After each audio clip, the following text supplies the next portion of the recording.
एक साधारण सांस की यात्रा वास्तव में अद्भुत और जटिल होती है।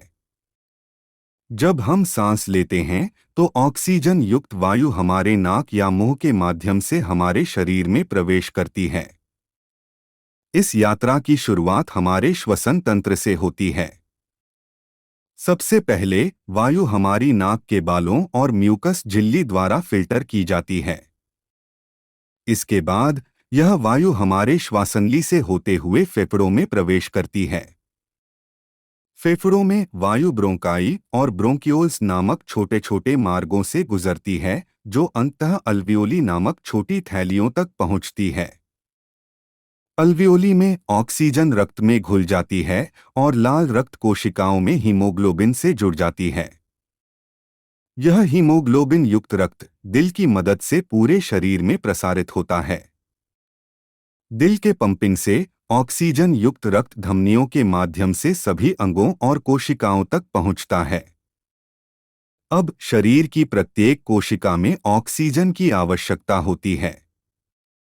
जब यह ऑक्सीजन युक्त रक्त कोशिकाओं तक पहुंचता है तो ऑक्सीजन कोशिकाओं में प्रवेश करती है और माइटोकॉन्ड्रिया में पहुंचती है, जहां यह ऊर्जा उत्पन्न करने की प्रक्रिया में प्रयोग होती है।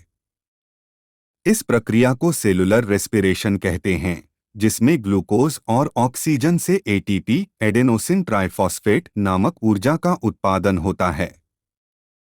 इस प्रक्रिया के दौरान कार्बन डाइऑक्साइड और पानी जैसे अपशिष्ट उत्पाद उत्पन्न होते हैं। कार्बन डाइऑक्साइड रक्त में वापस घुल जाती है और लाल रक्त कोशिकाओं द्वारा वापस फेफड़ों तक लाया जाता है।